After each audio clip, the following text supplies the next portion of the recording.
Yeah. Yes, we're ready.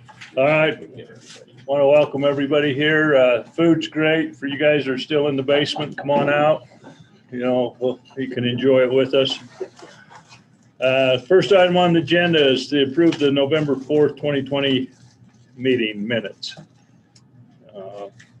Anybody's read those? I'll entertain a motion to I'll make approve that those. motion. Approve the minutes. Got a motion by Mayor Hugel, I'll second it. or Childs, second it. All in favor, say aye. Aye. Aye. All right, public comment. We have no public comment, so we'll go to that. Down to 3, Utah Transit Authority, Utah Valley Express Bus Rapid Transit Zero Fare Program. Yep. Andrew? Yeah, I don't know, Melanie, if you can hold that up for the folks. Yeah, fourth quarter. Yeah. Mhm. And then for those here, I've handed this out to you. The first page just shows the local option sales tax and how much each city generates and what percentage each city is of the total local option. This is your local option sales tax. It does not include a ZAP tax or any of that kind of stuff in it. It's just the local option. Sean, did you sign in? So that's just what that first page is. And then we can hop over to the next page, and that's where we'll talk about. So there are boutique sales taxes, such as your parks and recreation sales tax. Some communities have resort community sales tax, like Park City, etc. And then Salt Lake, for instance, has a sales tax based off of them having the state prison located there. They have a 1% sales tax in Salt Lake, the city for that. And then we have transportation sales tax, which is found in section 59, 59, 12, 22, 16 through 18, or 13 through 18, a list of different quarter cent sales tax. And we've talked about this until I'm sure everybody's tired of it. But what we want to talk about specifically is the fourth quarter cent sales tax, and specifically this blue column, which is only UTA's portion of the fourth quarter sales tax. So that first column has the cities, towns, and counties, and that comes directly to you from the tax commission and can be used basically the same way that B&C road funds can be used, and it's probably in that same account. You can check with your city manager, administrator, or finance person. And then Utah County also gets, they get a portion of the city, town, and county, 40%, and Utah County also gets a direct allocation of 20% of that tax. So that shows about $6 million that Utah County gets there, with a total of just over $6 million. And then UTA gets close to $12 million a year out of the fourth quarter cent. When we originally did the UVX project, the BRT project, we did not have the fourth quarter in place. We only have the third quarter in place. There was an agreement that we would upfront the expenditures of BRT, UVX with the third quarter cent funding, and then we'll be paid back by first quarter cent and second quarter cent from UTA. The first quarter cent has gone up because of inflation and increased sales. The second quarter cent's gone up. The third quarter cent's gone up. But the fourth quarter cent was not in place when we did BRT. Since then, the fourth quarter cent has come into place, and there was an agreement between Utah County and UTA how that would be spent. So UTA has, in addition to any inflationary or just general growth rate in their other sales taxes, they have $12 million more than they had when we started the BRT project. With this agreement, there are different buckets that have to be filled up or waterfalls that have to occur by agreement between Utah County and UTA as to how they can spend this portion, UTA's portion of that fourth quarter set. And the first is to cover the existing bond and interest payments on the bond. And then the second thing is to cover the operations and maintenance of the UBX project. And then they have several things where they go back and they pay past money that was up fronted to them for design, et cetera, da, da, da. And then when you get down to the 7th of the 8 barrels, it's paying off the bond early. And then barrel 8 is expansion of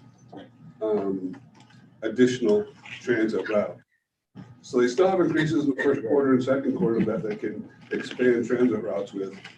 This fourth quarter is money they didn't have before, $12 million additional. It's identified, and it's pretty much identified as the BRT UBX quarter. And once they meet those obligations associated with that in a certain specific order, then they can expand from there. So I've been saying for quite a while that we'll have this robust discussion on the zero fare on BRT. We currently have a $1 million contract with BYU for 10 years, $1 million per year for 10 years, $1 million per year for 10-year contract with UVU, as well as other businesses have employee passes that they pay towards each year. So then, in addition to what's required to be paid out of the second quarter, there's some additional cost on you. And paying that operations and maintenance is a second thing that is supposed to be done out of this blue fourth quarter. I guess the thing that I'm trying to put together is if we have $12 million to go towards operations and maintenance of UBX, BRT, and we have the money to cover that cost, that we shouldn't be charging a fare on BRT because it's paid for. Otherwise, we would be charging a fare on BRT, which lowers ridership, but then that money, because we've got other money that covers the cost of BRT, any money generated from a fare being charged on BRT would go to subsidize other routes.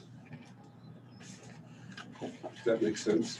So if we by contract and by quarter circuit option, we can cover 100% of the operating cost plus some. So Andrew, Why would we charge a fare? so right now, between the first through the third quarter, O&M is paid for, fully paid for by those 3 quarters. Including $600,000 per year out of CMAQ. Okay. And that only lasts for 3 years. Gotcha. So in the fall, we will lose that $600,000. So it takes some fourth quarter money to make that system whole regardless. And your argument is put it all there and keep it free fair. Well, my argument is Yeah, Put it all- he wants it free. put it all there until we paid for the cost of that and have it free. But we will have more money to continue down that waterfall because it's not $12 million in cost just for O&M or the bond associated with it plus this other. There's a deadline for the August. cement. Yeah, it's coming. So Andrew's trying to find a potential way of continuing that free fare. And I don't want to wait until August to start this discussion. But I'm just trying to help everybody understand a little bit of this before we get to August, and why then in August, we will ask for And is this an ask of UTA to spend their money Well, on? who controls that, Andrew?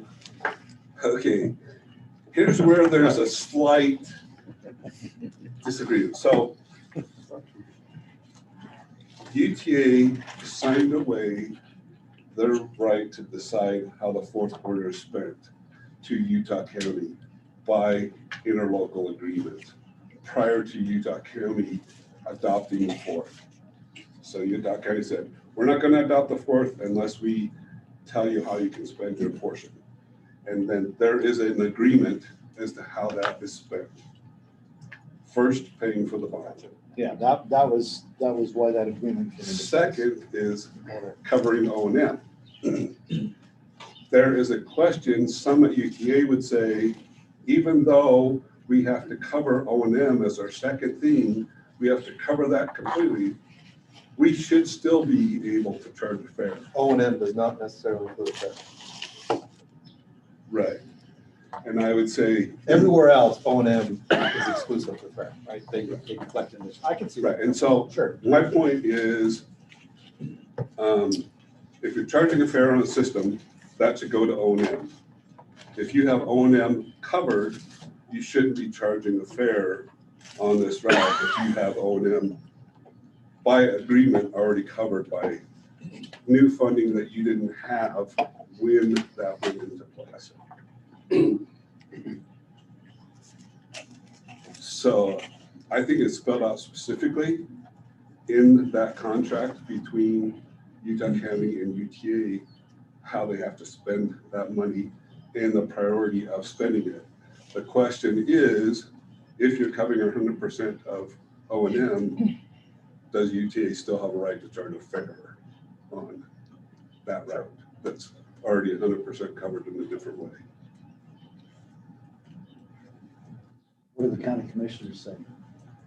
When I talked to Commissioner Lee, he said, well, I can't really tell Utah County how to, or I can't really tell UTA how to spend their portion of the fourth. And again, we're only talking about UTA's portion of the fourth. The city and town portion is a direct allocation to the cities and towns, and we're not going to tell you how to spend that. The county portion is a direct allocation there.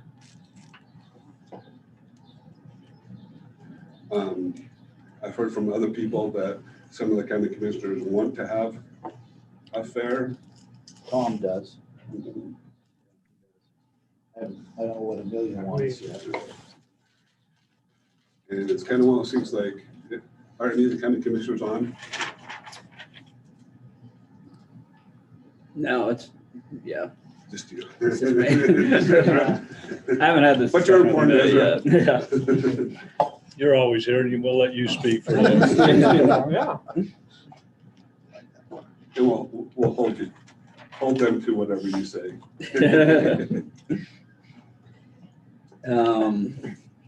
I mean, I'm not gonna.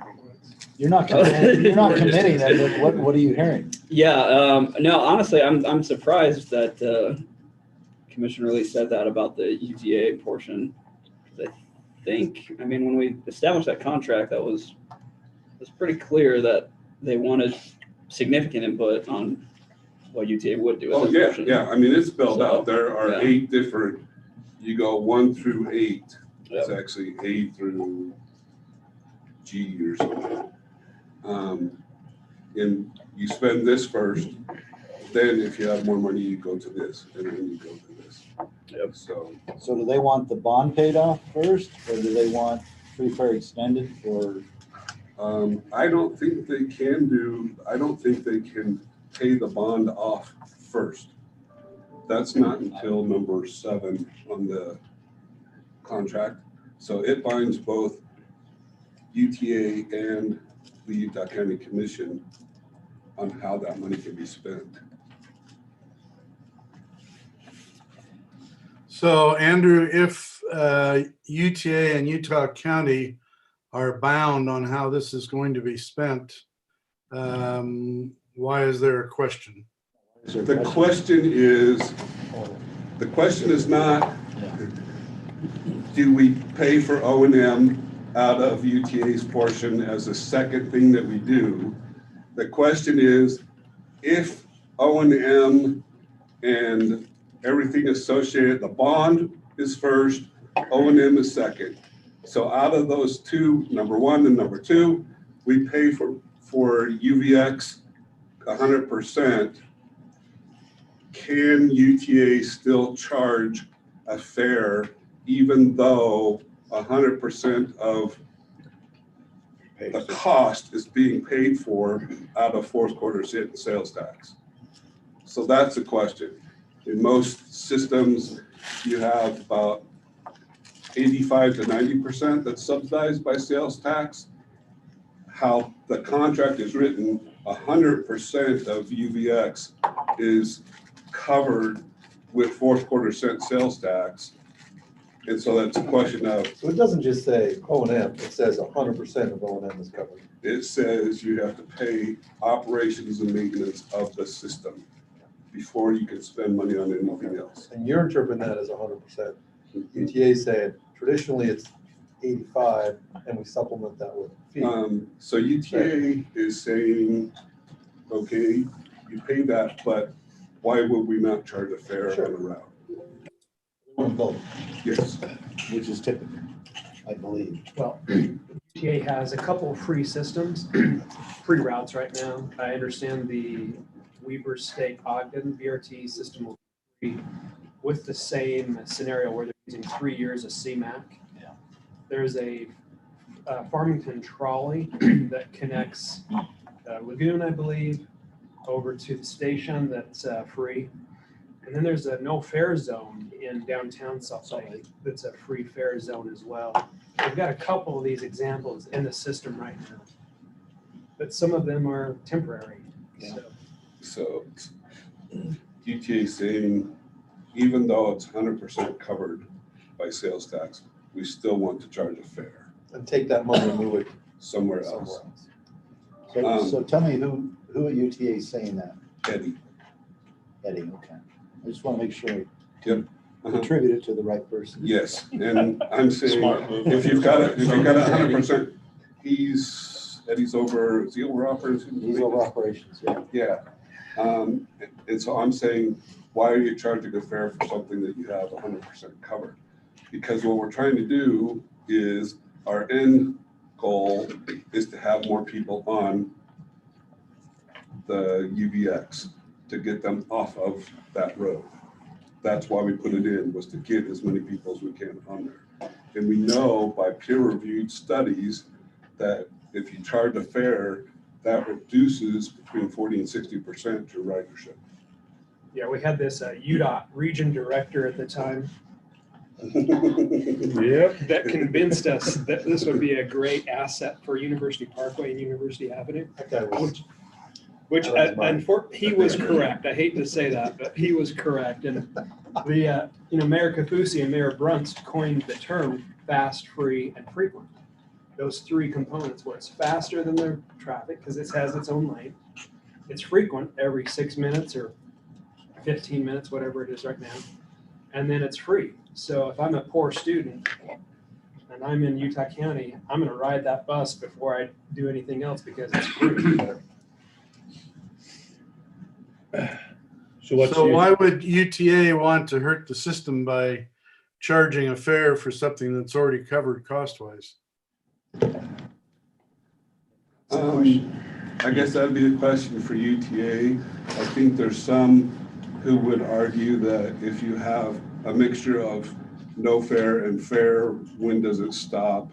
And there's a feeling among some that they don't want to move in the direction of a zero fare on the entire bus system. Which makes sense. So I understand that, but UVX is a great example of what can be done with mass transit. And I think Ogden's looking at that is working on that premise as well. And since we have a good working model, it would seem disadvantageous to then destroy it or hurt it. That would be a good thing to bring up in our August meeting. So what can we do? Well, Just- I think. Is what have this, questions? this is information, or is Yeah, it, this is there's just something you information want to us to you. do? Just so when we talk about it in August, Okay, you can be, oh yeah, we are only talking about UTA's portion of the fourth. We're not talking about everybody else's, just UTA's portion. And if it's 100% paid for out of the fourth quarter, should we charge a fare or not? So is that so all disclosure, I'm working for Andrew right now. Yeah. So is that a decision that the MPO board can make? Yes. Like it's up to them to make it, or is it up to them to make a recommendation to somebody? So the 600,000 drops off in August. It would be backfilled by contract with the fourth, but that's a question of direction to UTA board members, UTA advisory board members, and UTA management that, no, we've got, this is required to be 100% paid for out of the fourth. And then whether or not the mayors want them to charge a fare on it for additional revenue to go to other bus routes in the county. So at the very least, they can take a position on it and say, UTA board, trustees, we want this I think, as a body. I think what Andrew is trying to get to is, how do the mayors feel? What's your position on that? Are you looking at UVX long-term as being free? If that's the case, that's the message you need to send to UTA. Yeah, that's what I was wondering. I was wondering if this is just, I mean, I can say this is gonna be a year to year or we, because I mean, I'd like to see if there's money there, I'd like to see it go to other places too. I mean, Right, and the thing that we're trying to get between now and then is what the actual cost is to operate. Well, that's what I thought, that wasn't that the 3-year originally thing to get the original cost and see where It was just that's why It was a number that was yeah. come up with. It's what we, Right, that's what what we I thought. had. So I mean, some guy figured that But, out. Yeah. but, I mean, I think it's great that it's free, but on the other hand, I think,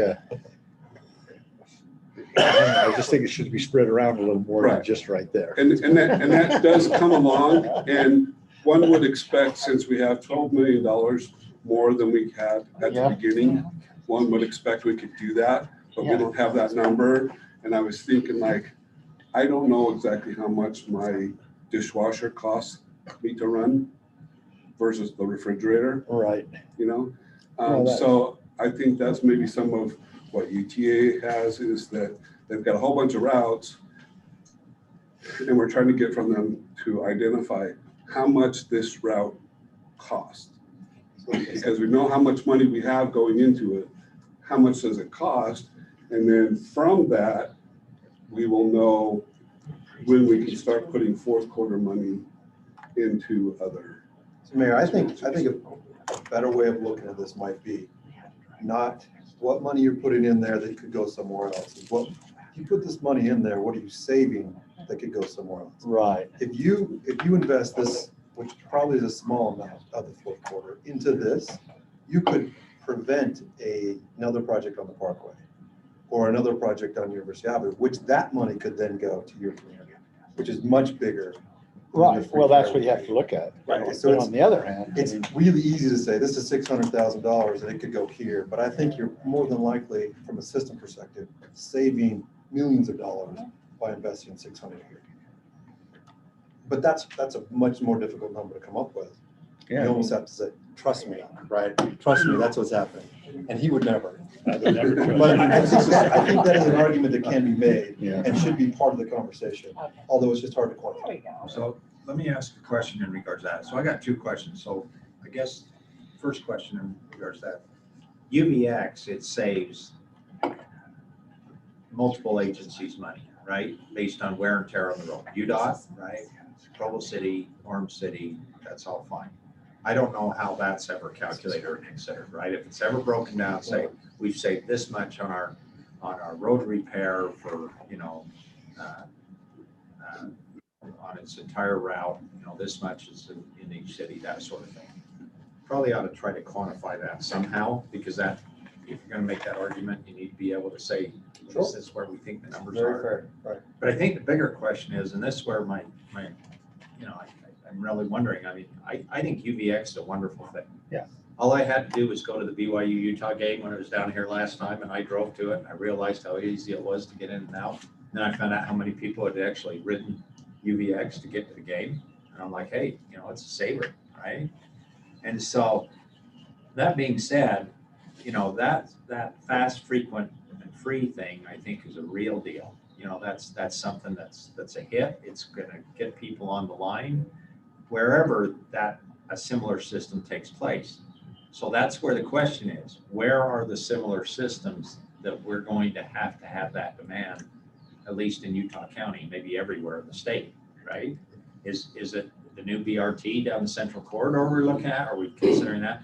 But I think as we're having this conversation, we may want to analyze where are those routes? Yes. Which routes are those? And when we would expect that we have the funding available to do that. Right. Yeah, so that's where we still have the missing piece from UTA as to what the exact cost is to operate and maintain UVX. And then we know what the bond payment is, and then we know what the actual revenue will be off of the form. See, and another thing, like Mayor Johnson hit on, there's less cars on the road, less wear and tear on the roads, and less pollution going in there. So I mean, you got to factor all those things in. If we start charging, people are going to start driving and not use that as much. So you're going to put more cars back on the road again. So if the whole goal here was to get people off the road and get them into there, sometimes it costs a little bit to do that. And if we can get them to stay on the bus and not use their vehicles, it's money well spent, as far as I'm concerned. So Andrew, will you have those figures by August That's my hope. from UTA? Yes, that's my hope for before. Yeah, we're in the process of per mode, per person, we're breaking it down in multiple categories. Kay Christopherson, we're working with him so he can have a good foundation, which has been challenging because it's not that simple. Right. That's why they probably threw out the 250 million in the beginning, because we can't figure this out, or they didn't have the time to do that. So UTA, in conjunction with what the legislature feels they need, as they look forward to appropriating and allocating money for infrastructure, be it roads, be it transit, be it active transportation, whatever it might be, they're trying to get a good foundation, which I think will help all of us, because it's not just the cost of operation and maintenance, it's also environmental, the air quality. I mean, I just came down from Salt Lake just now, and I looked at all the cars around me. You know how many drivers there were? Everyone had a driver, but that was about it. And there could have been a couple of them that may not have, a couple of those, those electric cars. But the point is, and Kay and I had this conversation with Carolyn, and Eddie wasn't in that meeting, but the point is, we're kind of our own worst enemy in a lot of respects. And, the legislature is going to look at, I don't want to say mandating carpool, but they're going to look at a way to try to incentivize people to carpool. Because if you think about it, if most of the cars are single persons in there, if you only get 2 people to carpool out of all those, you cut it in half. And that's going to just give us a lot more time to get the infrastructure in, corridor preservation, which is one of the big issues for the interim session they're going to do. They're going to focus on corridor preservation. I mean, are you hearing that as well? I mean, that's, so what I'm hoping to hear is what the mayors want as far as continuing the free fare, because that's a voice that I think UTA is going to listen to. We're comfortable with that because we serve you. I mean, they serve me, we serve you. I mean, we're They've all heard me enough on it that. What's that? They've heard it from me enough that. Well, no, I mean, I think gone are the days when UTA tries to drive this process. And I think UDOT's aware of that, UTA is aware of that, and the planning organizations. I think collectively, as we open and have those discussions, we're gonna be united in the direction we go, and we're gonna be successful, or we're gonna adjust as we go down the path. I mean, I'm not sure we're gonna get it perfectly, but we're gonna try. I mean, I look at northern Utah County, Central Corridor, Point of the Mountain. I mean, those are some big issues. South County, I mean, it needs to happen there. And we were in a meeting just earlier where there are 4 parts of Utah County that we've got to somehow provide an element where everyone feels like they're a part of the conversation and they're getting some services provided there. So I think collectively as mayors, as we realize that, we have to have a game plan that everyone feels like their needs are being at least started to be met. Hence, you know, your area. Yeah. Your area. We don't. Yep, We don't have definitely. much. Yeah. All right, so you're gonna get all that information for us, so, We'll have it. Okay. I know they're fast and furious trying to so figure it out. in the meantime, we can be, Thinking about that's on our radar, we can all be consider Yeah, where we want to And I go. wanted to make sure you understood, we're only talking about UTA's portion. Right. Right. Okay. All right, you done there, Andrew? I am. That's about time. I could go on till. He wears you down. That's what he does. Shut up. All right, let's go to the next item, American Rescue Plan and Capital Project, federal funding coming to Utah. I can start to talk to that a little bit, Mayor. Okay, As Mayor Johnson alluded to, we had a impromptu meeting last week with our 2 trustee advisory committee members, as well as our trustee, Mayor Aitchison, Mayor Fulmer, and Mayor Johnson, and talking about how to get this package of projects done. Point of the Mountain, Transit, the Central Corridor, which is the yellow line, and then Commuter Rail South, which is front runner down to Payson. So we have these 3 really important projects that won't get done for quite some time in our regular funding cycles that we're starting to think of as an opportunity to put some of the American Rescue Plan money to, if that's consistent with what the state wants to do. And there's a lot of chatter right now about 1.5 billion coming to the state of Utah, and everyone's got their projects lined up. I think we sent a letter, right? You guys sent a letter on Point of the Mountain, and there's other people asking for money. The water guys are lining up, and we heard from our some of our consultants today that the state of Utah received $5 billion in requests for that 1.5 billion when they were asking for ideas on how to spend it. So these projects, the pink line, the yellow line, and the blue line, would not happen for 10, probably 20 to 30 years out, is how far out some of these projects are. And we are wondering if you want to direct staff to try to put together a plan, a scenario with UTA to try to start to get some of those things done in concert with the Chamber of Commerce, you know, the local chamber here with Curtis and Jeremy Hathan have done some good leadership this last year, bringing the business community together. And we're almost visualizing like a Frontlines 2015 package of projects.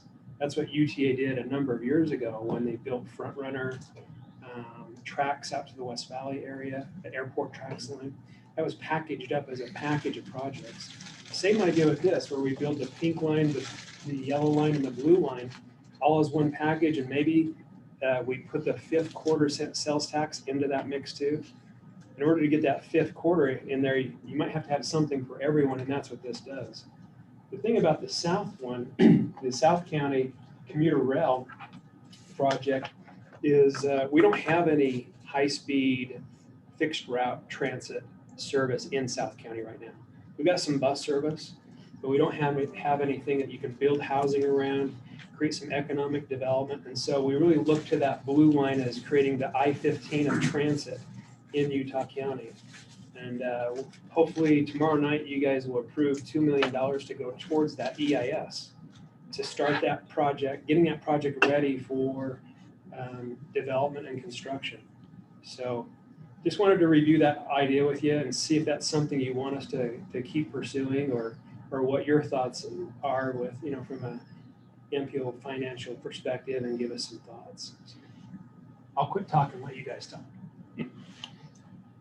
I like the idea of putting a package together. I think that's good because it gets everybody something. Yeah. And so you get the northern part of the county, you get the southern part of the county all working together. It's not pitting each other against each other. So I like that idea, that whole package, because we're united and we'll all come together on that. There's some other colors up there too, Sean. Don't forget. That's right, Mayor Acerson, Trustee Acerson. The green area is some analysis and study that UTA and MAG are doing, looking at Saratoga Springs and Eagle Mountain. What do we do there in terms of enhancing their transit service? They have pretty limited service now. They've grown dramatically, as we all know, and yet we're still kind of left with this old system. So we've got a consultant working on that for us right now, looking at that area. So we've got that in place. And that's challenging. It is. It is. We're gonna get it going. Can Yep. you get a ferry going? I just hope, one thing that I've heard a lot about that kind of is always hard with us, because we've met with a lot of the people that come down with us, and it's amazing that we tell them every time when they come down what there is down there, and every time they come back down, it's like we're reinventing the wheel, because they don't understand. I mean, they didn't realize that the church, they ask us if we understood that the church has two different entities down there. We've known that. I mean, we've fought that since we started working in the Westfields, and yet they act like we didn't even know anything about that. And so I really feel bad, because I don't think they've really came and really understood what the South cities have really done on their own. I mean, for us, we got an area that's been sitting there that's our community for a train station that was zoned for the high density and everything else. And every time they came down, they ask us, well, what will you got? And we try to tell them we've got that. And I don't know why it takes 10 or 12 times for these people to realize that we've actually been trying to work it. I think Spanish has done the same dang thing, haven't you? And you get the same answers. So I hope this might help, that where they can kind of get in it and get something going, that they know that things are being done. That's the whole idea of this $2 million tomorrow night. Is we think the environmental. Well, it will be done. I mean, we've got Yeah. the state appropriation and UTA's Mayor. admitted to it, so. Mayor Anyway, Childs, I Mayor didn't Childs, mean to you're be right. I upset, remember but- hearing feedback from staff after they met with you out on the site. Yeah. And they said, man, those guys have done there's a lot going on down there, and they've done a lot of good preservation work, and we better do something soon, because those. Yeah, pieces because of we can't property are hold gonna off be the gone. developers forever. Yeah. We've been trying. They heard that loud and clear. Yeah, not that this settles it, but those discussions are on almost a daily basis up at UTA. So it's Good. not good. just the trustee, it's Carolyn, it's Eddie, it's the planners. Yeah. It's resonating with them, so So keep saying it, don't stop. Okay. Yeah. Go. Yeah. We'll keep going with our big stick. Here's what we have tomorrow night. So we have an environmental fully funded on the pink line, fully funded. We're going to complete that. It's going to be ready to go for construction as soon as we get the construction money. The yellow line, we have about half of the money for the environmental in place now. You guys put that in place with your money. You put $3 million in. We're waiting for UTA to match that money. UTA's got to match that money somehow so we can get, what do we think, 6 million, something like that, and do the environmental work. If you guys put 2 million on the blue line, Front Runner South tomorrow night, we hope that UTA can match that 2 million as well. 4 million should be able to do environmental on Front Runner South. So keep encouraging UTA to try to match our local government monies if you can do that. And they're hearing you. Things are changing, and we're excited about it. Yeah, it's good. Mayor Acerson, Trustee Acerson has made a big difference, we think, in terms of making positive progress. Just gotta show me the money, right? That's all I gotta do is bring the money to the table. There's a reason we voted you in there. Start pulling your weight a little bit. That's good. Yeah, we had to make the deal with the devil. No kidding. Shoot. Hey, Sean. Good enough. Sean, is any environmental started? You waiting until you get all that money on yellow? Is any of that started with the 3, or you waiting to do the whole thing once you get all the money?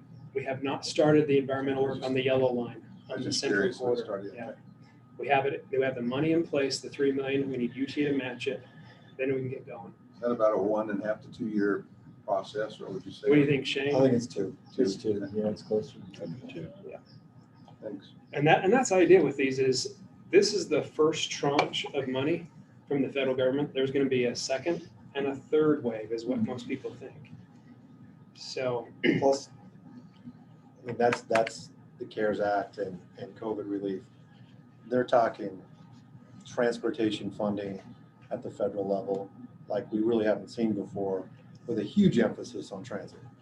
And I think if you could present a package that's shovel-ready, you have a huge leg up on other communities, especially where you're bringing so much local funding to it. And it doesn't necessarily have to be just local funding. I mean, we have a legislature just put $300 million into transit, right? For the first time ever. Why should that end on that one project, right? So that conversation needs to continue. But you can't, it's way easier to have it. You say, look, I can spend your money right now. If you write me a check, we can put some transit in the ground. That's a whole different story than let me do an environmental study. amen, that's what we're trying to do is The create. the focus is, the UTA is to try to get these all shovel ready. Yeah, get That's them the ready. focus. Perfect. That's what we're trying to do is make ourselves be prepared for success. So that's it. That's the. Good deal. All right. Hey, before this, Mayor Frost, is it okay if I interrupt you? Yeah, please do, Mayor. I really feel like, when we were down in St. George, we talked about this money and how the future generations are going to be paying for this to pay this money back. I feel like transit is a perfect opportunity to benefit the future generation. They're going to be using it. And again, they're going to be the ones that are going to bear the burden to pay it back. So just a quick comment. That's a good comment. Thank you. It's nice to know you're still here, Mayor Frost. Can we go? Good deal. All right, let's go to the next item. 5 is 2021 Utah Legislative Review Transportation Funding. Okay, let's go to that one right there, Melanie. This is just a quick review of the last legislative session, adding some of the numbers up the other day and just a quick review of what we saw come into Utah County or Utah County related projects. I won't go through those individually unless you guys have questions about it, but of course it was a great year for everyone in transportation and we got a lot of good work done. One of the things that Shane mentioned, the double tracking of Front Runner is exciting. That's going to improve service and reliability on Front Runner. These trail projects on the bottom have not been selected yet by UDOT. UDOT's still going through that selection process. This environment EIS that was added to the point of the mountain, that fulfills that need at the point of the mountain to get that done. And then Saratoga Springs, Mountain View Freeway extension south, down across Foothill, down to Not a Redwood. Mountain View extension south. It's a new road that goes from SR 73 to the south. Yep. Very good, thanks. Yep. So it's a new road is what I've been told. It's not Mountain View South. There we go. And I'm putting money on that to get that ready. So we've also got 10 million on that for construction. MAG put 10 million there. So we're happy with that. Any questions about this list? I'll go to the next one, Melanie, if you can just scroll down or however, yeah, that one. So then Commissioner Evans, last week, 2 weeks ago, UDOT Commission selected these 3 projects related to Utah County for funding. Mountain View Corridor going from 2100 north up to Porter Rockwell, about $350 million there. Let's go back one slide, Melanie. Perfect. And then State Street widening from Pleasant Grove to American Fork. That'll widen that out. I think it adds a bike lane and some other improvements. And then Spanish Fork Canyon widening and safety projects in Spanish Fork. So appreciate your work on that, Commissioner. I know that there were some projects ahead of this one. And you guys were successful in seeing how that all fits together in terms of Quarry Ride Freeway and Mountain View and We heard quite a 21. bit from Logan on their Main Street, but we stuck with this one. I appreciate your We want effort. to get that Spanish Fork Canyon off that 10 deadliest, It's top off. 10 deadliest It's list. off. Thank you. Let's just go to that Said last when I was slide. a kid. Horses were dangerous. And I did run my horse up that. I heard cattle up that canyon, Highway 6. I need to move it one more. Oh, there we go. Sorry, this is a little bit fuzzy. We got guys in our office that like to look at how we compare with our neighbors all the time. And so this is a quick analysis of that the full funding package that was approved by UDOT Commission this last month was about $5 billion in funding. And that took us out through the year 2028, 29. And so you take all the projects that are currently in the plan, you add the new projects, and that's the total of what we have county by county. Salt Lake County today has about $4 billion in projects that will be built through the year 2029. Weber Davis has about $4 billion. Utah County has about just under $1 billion, about 700 million in projects. Washington County and Cache and Tooele. Just so you can see where the money's going. We know that it's still going to Salt Lake, Davis, and Weber, and they're rebuilding an interstate up in Weber and Davis, and some of those are really needed projects. But just be aware that we're growing the fastest, and we're still getting At least. a very small amount of money compared to your population growth. And we've got a lot of good projects that are ready to go, including Corey Wright Freeway going out to Eagle Mountain, completion of Mountain View, and other projects. And we'll just keep working on it with the commission. So that's all I got there. Great. Other business, any other business we need to discuss? All right, so our next meeting will be June 2nd, tentatively. Yep, and our regional planning committee meeting is tomorrow night at the Water Conservancy District. Is that right, the Mouth Pro County, that new Yeah. brick building? Yeah, thank you, Mayor Evans, you were involved in construction. I built that building when I used to be there, so. I thought that was your building. What, that new And it's still building? standing? No, it's the one that was our exact, hey, it is. Is this in We don't the, ride horses there either. is this in the new building? It was the water folks bought that, it was the Exactver building, and then Lynette Loveland On the sold that south to the side. water folks. So Yeah, on what? You enter it right off of Palisade Drive there, and then just opposite the Cirque Lodge, just go back to the east, just up above Heritage School there. It's, how else do I describe it? Across the street. It's not the Central Water Project. It's that it's their new building. So you have to turn at the school and then go left, right? Yeah, You're in no, the south. so it's up above. So you enter it, it's up above on the bluff. You enter Well, it. isn't that a school Yeah, there? yeah, well, Southport? it's Provo County Behavioral Hospital is what it is. now, Provo County First line. Behavioral Hospital. Yeah. So what side of the river is it on?